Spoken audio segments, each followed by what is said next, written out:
I got a big issue with Kamala Harris coming to me with a list of stuff that I need to do when when she is the representative of an administration who was slammed for not doing enough over and over again, not doing enough about the affordability crisis, not doing enough about the growing wealth gap, not doing enough about the fact that we had 500 billionaires at the beginning of the Biden administration and 2,500 at the end of the Biden administration, not doing enough to stem the violence in Gaza. Like, this is like Kamala, if she's going to do this, it needs to be, I learned this, I made these mistakes, I'm going to do this differently, and this is what I am going to do for you. So it's Big Week happening in America right now. We have the president of the United States just got back from China, and everybody is wondering what that means for J.D. Vance and Marco Rubio, because we don't know what is going to happen on the global scene and whether or not that's even going to matter in 2028. Do you think that foreign affairs is going to matter when we get to these campaigns for a Democratic nomination? Yeah, I think it's absolutely going to matter. I mean, I think we have to put everything back together in the world order. We have to restore, America's place as, kind of the stable country throughout all of this. We want to remain the reserve currency, like the World Bank's on the U.S. dollar. If we lose that, that's going to be an incredibly bad thing for our economy. So yes, I mean, foreign policy chops are going to play into this presidential race for sure. So we've got Democratic candidates and then also obviously the Republican candidates, which we don't spend a lot of time talking about the Republicans, but this looks like one of these moments where Marco Rubio had the leg up because he was the one with the president overseas while J.D. Vance was holding down the fort at the White House. Yeah, we've had a couple of these situations where Rubio has sort of been kind of platformed by the president. J.D. Vance has been sort of on the side. Like, I think, Rubio in the makeshift Mar-a-Lago situation room when the Iran invasion started, J.D. Vance stuck in the actual situation room, but kind of, way far away from the actual president and the decision makers. So it is interesting the way that's to see the way that Trump is treating both of them and who's going to actually get the nod for going forward, if either of them. But on the Democratic side, is there anybody that you really think about that has like foreign policy chops? Like who's running who you think could carry their own weight in foreign policy right now? Yeah, I think we're actually probably in a place where we're probably, I would say, a little weaker than usually we are in the Democratic primary. I mean, I would say, Mark Kelly, I think, has got a little bit of experience in it. Gavin Newsom, as the governor of California, has to deal with a lot of foreign countries and foreign leaders. And, if they come to California, Kamala Harris, obviously, as the former vice president, has a lot of experience in foreign policy. But I wouldn't say that I necessarily think of her as a foreign policy expert the way that we have in the past, where you had like a Chris Dodd or a John Kerry or Hillary Clinton, some of these people who've actually been Secretary of State before. Joe Biden was incredibly deep on foreign policy. He was the chair of the Foreign Relations Committee. Yeah, so I don't feel like we've got anybody like that. I'm trying to look at the list to see if there's anybody that I'm forgetting right off the top, but I don't. I mean, Buttigieg probably has something to say because, transportation secretary, he negotiated some international agreements and that kind of thing, but you don't really think of him as like a war. I mean, he's serving a war. I mean, so that's probably his really big playing card, was that he actually was in the Middle East and served in the military. I agree with that. I think, any type of the veterans in this race are going to have a small lane to run in that always lends credibility to kind of your foreign policy positions. Right. So, all right. So what else do we see out there? I mean, you've been paying attention. You always do. You are our man on the markets. So what do you see? Yeah, I think, this is what I think we should do is I think, we have been at this for about 5 months exactly. We're kind of midway through 2026. I would like to just run through our list of 19 candidates and let's discuss, have the people had a good year, a bad year, or are they about the same? And so, the way that we're going to judge that is it more likely or less likely that a candidate is going to be president than it was back in January? So basically you're going up, down, or kind of staying the same. And we can kind of, if you've got rationale for it, we can do that. So, And I'm happy to take these in whatever order you want. Or if there's ones that you want to particularly spend some time on, that's great. But, No. Gavin Newsom is sort of at the top of the prediction market lists and has sort of been seen as a front runner in this race. Do you have any opinion whether Gavin Newsom's had a good year, bad year, kind of just stayed the same? I think he's had a good year, but he's on the verge of having a really bad year. And what do I mean? I mean, if a Republican wins the governorship in California, that matters to Gavin Newsom more than it does to any other person in America outside the state of California, right? If you live in California, it's going to matter to you a lot. But if you're Gavin Newsom, having a Republican sitting in the governor's office is like having an Apple research shop sitting in Sacramento, just pouring through everything you've done over the last 8 or 16 years since he was lieutenant governor even. Yes. Yeah, it really could be bad. And he could have endorsed somebody in this race and made it a little bit more clear of kind of who should be the winning. And so, and look, I think there's still a possibility of a Democratic lockout as opposed to a Republican lockout. But obviously, if it's a Republican lockout, I mean, that's a disaster for Gavin Newsom. I will say that, Gavin Newsom also is a little bit of a victim of his own success here. It's like he had such a good 2025, taking on Trump, sparring with Trump, trolling Trump on Twitter. He was at 35, 36 at some point, like kind of November, December of 2025. And now he's there's been some attrition. He's like down to 23 and a half in the prediction markets. And I don't think that's necessarily anything that he's done. It's just sort of like people are starting to look at other candidates in this race. And so it's starting to kind of like, he's going to have some natural decay there, I think. And his actual polling numbers are down just slightly as well. So that's a good way of putting it. It's like natural gravity, because everybody else is going to level up a little bit as people are paying attention to them, and he's just naturally going to either stay the same or slightly decline.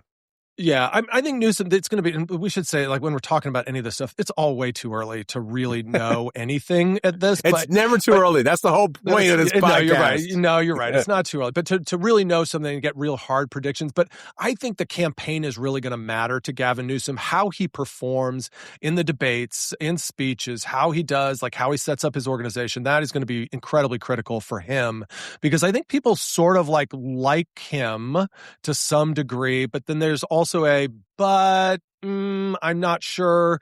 And so he really has to break through that and kind of show what kind of candidate he can be. Totally. So I think he's down a little bit. Like, I think his chances today are not as good as they would have been if the election had been held, January 1st. But I think he's still fine, and he's still right at the top of this thing. All right, Vice President Harris would be next. What do you think? I think she's in a better shape today than she was in December. I think her tour for her book went really well. I think there was some, people had some feelings about her earlier in the beginning of the year. But I think now that people are starting to think seriously, I'm hearing people say the dynamics for her in the party are just so strong because we spent $1 billion, telling everybody how great she was. African Americans are a huge chunk of the Democratic Party. Women are a huge chunk of the Democratic Party. And so she's just going to start off at a better place if she decides to get in.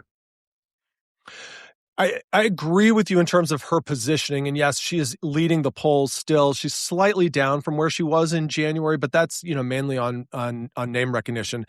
I do think that she's got a problem, and she's just, there is an issue with having lost to Trump. And I think if Kamala Harris wants to be president of the United States, or wanted to be president of the United States, she needed to run for governor of California first. Like, she needed to have some break and some change on the resume, because right now, when you look at her resume, the last thing you see is lost to Donald Trump in a presidential election, and was also part of a Biden administration that set her up to lose to Donald Trump in a presidential election. And that is not good. And it's like, what's changed? What's different? Why now? When you couldn't get it done in 2024, and I think that's pretty problematic for her. There was an article last week about donors, like, kind of basically saying, please don't do this. We do not want to support you. We want somebody new. So I think she's got a good foundation, and I'm thinking that will probably kind of crumble as we kind of that will decay as well, and probably at a greater rate than Gavin Newsom's. I also will say, our friend Jesse Lyric in his newsletter was talking about sort of all of this kind of kumbaya messaging coming out of Democrats, and he quotes AOC and Buttigieg, and he's got Kamala Harris, and this is how, and he actually thinks that Kamala is now starting to find her footing on the stump, and this is the quote that he uses to do that, is that Kamala is saying, our American revival has to be more than just legislation. We need sweeping project of civic renewal, one that helps mend the economic, political, and social fracture that brought us here today. And then he's like, we can start in our own neighborhoods, volunteer at a phone bank, give time at a local nonprofit, or even, look, when you're doing a Costco run, ask that single mom or dad next door if there's anything you can pick up for them. I have no problem with any of these sentiments. I believe all Americans should be engaging in these things. I got a big issue with Kamala Harris coming to me with a list of stuff that I need to do when she is the representative of an administration who was slammed for not doing enough over and over again, not doing enough about the affordability crisis, not doing enough about the growing wealth gap, not doing enough about the fact that we had 500 billionaires at the beginning of the Biden administration and 2,500 at the end of the Biden administration, not doing enough to stem the violence in Gaza. Like, this is like Kamala, if she's going to do this, it needs to be, I learned this, I made these mistakes, I'm going to do this differently, and this is what I am going to do for you. And I just coming out of the box with stuff that I need to do, like, that is not, I mean, that is not the kind of responsibility that you need to really show me that you're ready to run for president again, or at least to have any kind of chance of winning. But anyway, okay, so we're going to put you down. That's the end of my rant. I think she's done great over the last 6 months, but I still don't see the rationale. And maybe it's up because 3 or 4 months ago we thought she wasn't even going to run. So she clearly looks like she's going to. All right. What I would say is our roller coaster candidate, and that is Alexandria Ocasio-Cortez, because she has been up and down, all in the period of 4 months. I say she's up right now. I think her stock's up. I think, look, she's been out there. In particular, she went down to the South. She's been out. She was in Montgomery for the big rally about voting rights. And so at a time when people have been giving Bernie some shit about not speaking up enough, people are wondering where the Democrats are, what should we do? Everybody's wringing their hands. She's in the middle of that fight. I mean, at least publicly, she's in the middle of that fight. I think that helps her out in this moment. Also, she had a really great answer to a question about whether or not she was going to run for president. And she was like, listen, maybe I will, maybe I won't. That's not what I'm focused on. I'm focused on how do I change this country? And I just think that kind of gut level spokesmanship, like, that really matters. And people want to know that their leaders are worried about something more than just their own political prospects. Yeah, I agree with you. I think she's up overall, but I do think, as I mentioned, roller coaster, she kind of started out the year with the Munich Security Conference and not having great answers on foreign policy. As we mentioned at the top of this, foreign policy, I think, is really going to matter in this election. Then she comes back, though. She does get involved in a number of these different fights, and whenever she talks, she's getting attention. So she is going to get attention whenever she wants it, and she's going to get her issues covered. I agree with you. The answer with Axelrod was really masterful. And now she's come back this week and she's got this sort of dispute with Marjorie Taylor Greene, where she's kind of taking her on. And that's developed a whole lot of up and down, support, not support, like gotten her into a little bit of a battle with Ro Khanna, which is always good to, start to draw contrast with people. But yeah, I think she's definitely up. And again, I wasn't sure she was going to run, but she sure sounds like she is going to say, hey, this is the chance that I've got and I'm going to take it. So it's looking like it. So, yep. All right. Jon Ossoff. So Jon Ossoff, to tell, probably, but it's too early to tell. He's got to win a Senate race. I'm very superstitious about Georgia. I was in the last Georgia Senate election for that seat 20 years ago, so I know it can be a little hinky. But what's going for him right now is apparently a lot of people just really like listening to him. They think that what he's saying and the force that he has is something Democrats need to have. And if he wins re-election in Georgia, which is a battleground state, a purple state to red, he might have a case to make. It might not be my case, but he has a case to make. Yeah, he's great. He's great on the stump. So, and the question is going to be, is he going to be able to have a social media presence? Is he going to be able to be on a 3-hour podcast? I mean, I think that's we'll have to see that. Josh Shapiro, the governor of Pennsylvania. This is one where I'm going to go and say I think he has had a bad 4 or 5 months. I don't think it has been particularly good for his campaign. Really? Why do you say that, Matt? So I think that I don't think his book was great. I don't think highlighting these disputes that he had with the vice president's vetting staff and sort of complaining about what the questions were, the answer. How does that serve him? How does that make him look good? Are you taking shots at the vice president, or you just that it didn't do him a lot of favors. Then we find out that he potentially backed a Republican candidate over a Democratic candidate because the Democrat criticized him over whether he should be the vice president or not. It's just showing that he is potentially very thin-skinned and kind of prone to complaining and thinking about oh, woe is me and and being a victim. And we've got that in the White House right now. That is only going to turn people off. You hear about this land dispute with his neighbor and stuff like that. It's just it doesn't seem like it's the stuff that somebody who wants to be leading the free country should be worried about. They should be worried about the bigger stuff, and they should be worried about what people are going through, not what they're going through. So yeah. I think Shapiro's down. And actually, he's one of the ones in the prediction markets that you actually do see that sort of drop off. So he was around 7 in January, and he's down to under 5, 4.7 now. And so that's a relative percentage-wise, that's a pretty big drop off. I mean, it's almost an erosion of half of his support. So not quite half, but that's good. I was at that's interesting. Tepid. I was at he's medium. Yeah, I think. But you've won me over. You've won me over. I'm with the thumbs down. I think he's going down. I think Shapiro down. Yeah. Okay. Pete Buttigieg. Tepid. I think is even. I don't think he's done anything that's particularly improved his chances or diminished his chances over the last couple months. Yeah, Pete's just been being Pete. He's gotten on TV. He's done a lot of traveling. He's been in New Hampshire. People seem to like him. I mean, it's not, it's. I think he of the candidates, he does seem like he's one of the ones that kind of knows what his strengths are, what his weaknesses are, and he's just getting out there and talking. And he's a great communicator. Yeah. And like I said, as I said last week, I think he should be or 2 weeks ago, I think he should be the Democratic chair. I think that's what we need. Somebody interesting who we weren't really talking about that much. People actually responded to that when we put that up. A lot of people thought, maybe this is not a bad idea. It's a great idea. Let me pat myself on the back for that one. All right, Rahm Emanuel, somebody we didn't really talk about that much, kind of in the early months of this, but he's been out. He's been talking a lot. I think that improves his chances. I think the point he made to The Economist is the right point. If he's not the candidate, all the other candidates will be saying what he's saying. They'll be talking more like him than they will like others because he's making policy positions. He's speaking about it from kind of a middle American way. He's going to places, talking to people, in the heartland of the country, that his candidacy might not be the one that makes it, but he's guiding the light for who might be the ultimate Democratic nominee.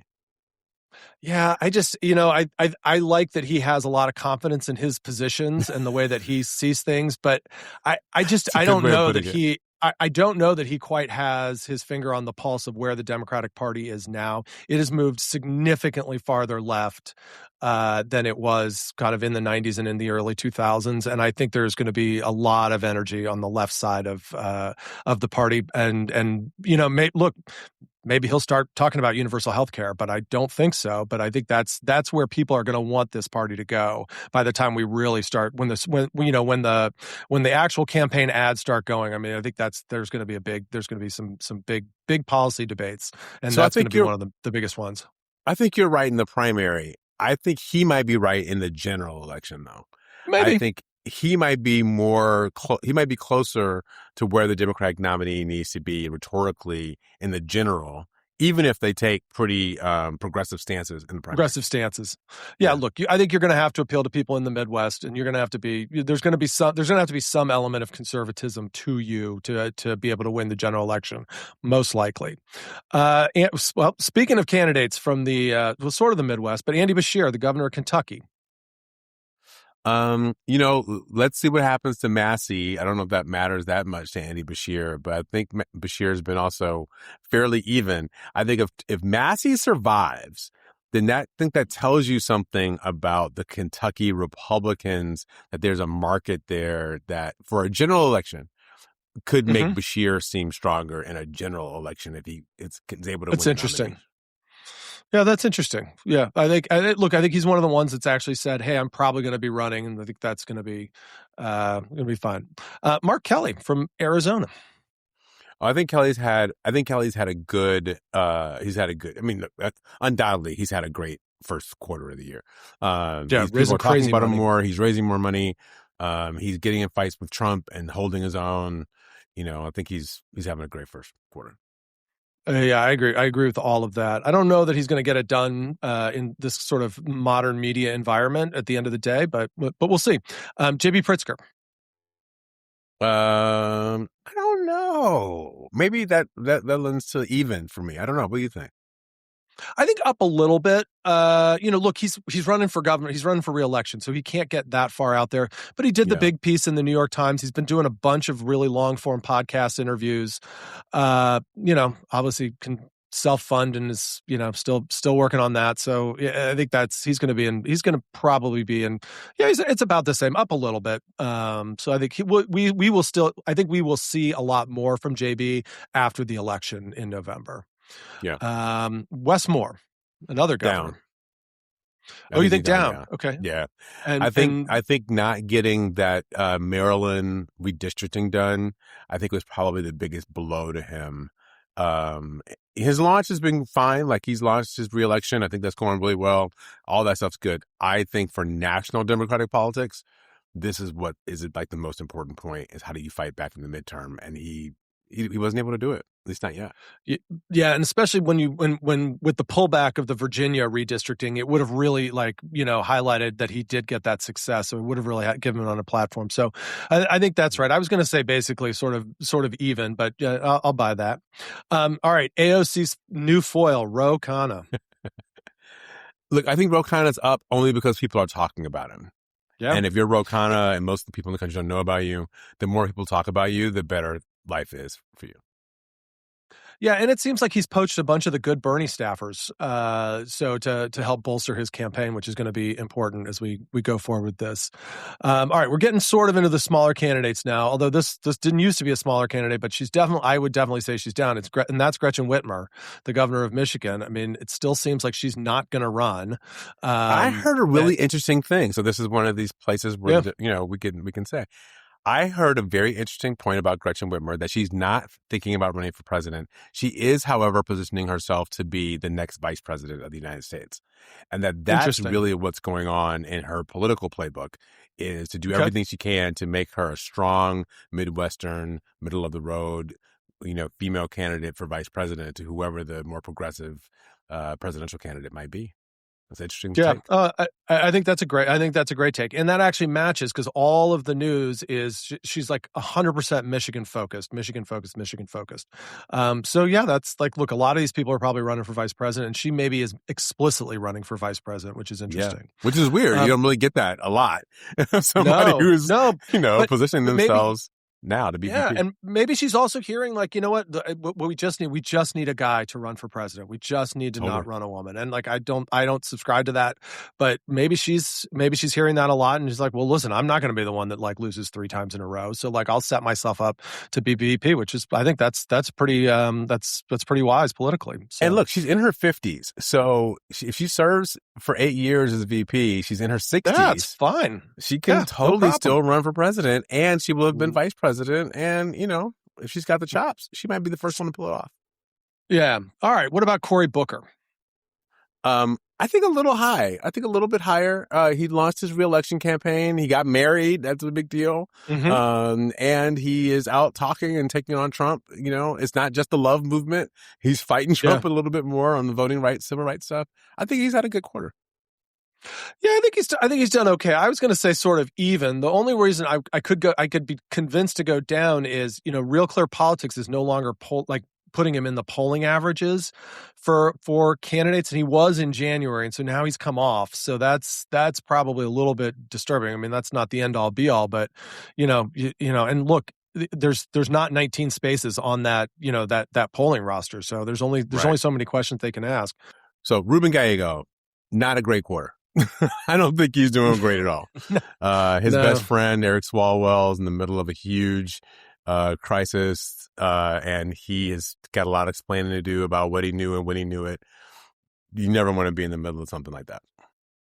Yeah, it's bad. I mean, I think he's in the least bad situation, right? Like, he could have known about it and participated about it, and that's obviously the worst. He could have known about it and not done anything, which is really bad too.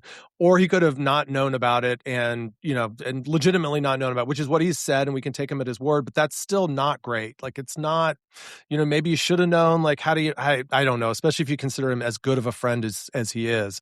So, look, but you just don't, in any don't want to case, have it. Yeah, you don't want to have your name in the middle of all that. I think that's really no. You not may at all. ultimately we find out there's nothing to know, there's nothing to see here, but just having people mention your name in the middle of a big scandal like that, it's not great. Yeah, it's not ideal for him. And also, there's so many other candidates. Like, people are going to be looking for reasons to knock people off the debate stages and to keep them out. And so that's not good. All right, Chris Murphy from Connecticut. I'm going with even. Meh. Yeah, I think even's right. He's been making some news, and I think he's doing good work. But he may just be maybe he's going to realize that his better role is in the Senate. All right, last one, Alyssa Slotkin. I think she had a good quarter because I don't even think people were thinking about her in November, December of last year, and now we are. So I would put that as a plus. Yeah, she had a little boomlet and kind of news, and she made some stuff, and people are on there, and she's definitely, she did not have a poly market at one point, and now I think she does, and she's like, she was under one, she's still at the same place in Calshi, but I think, people are talking about her, they know that she's there. So anyway, all right, so gun to your head, who will be the nominee? Just make a May 19th prediction. Somebody that's not even on our list. Oh, you think no? So Graham Plattner. Your guess is Graham Plattner. after he wins the Senate race in Maine, you're going to have him as the presidential nominee. I think he can survive. His tattoos can survive the Senate race. I don't know if they can survive a presidential in 2020. Yeah. All right. Yeah. I'll do that. What do you think? I mean, gun to my head, I still think my J.B. Pritzker theory holds. I think he comes in to the right of Ro Khanna and AOC with a couple big ideas, but farther left than any of the rest of the right centrist candidates. And I think there's going to be a path for him and some energy, especially if AOC doesn't run, that he may be able to ride that. So, and if that is what he's setting up, and it's intentional, I mean, I think he's doing a really smart job, and that's what you hear in a lot of these podcast interviews. So yeah. Yeah. I don't know, and he can stay till the convention. We know that he can make it because he's got the money. All he's got to do is shake off the billionaire thing, and I think he'll have good answers for that. So, yeah. Anyway, that's where I am today. I can easily change my mind. I reserve the right to revise and extend my remarks at a later podcast. All right, so we graded the candidates. Now it's up to you. If you have a different grade than the one that we gave, if you think somebody did better or worse than what we did, you should email us at blaze@trailblazepod.com. blaze@trailblazepod.com. Email us and let us know. You could also go to our page on Instagram or on X. So hopefully we will hear from you there. All right. Thanks, Jamal. Great to see you.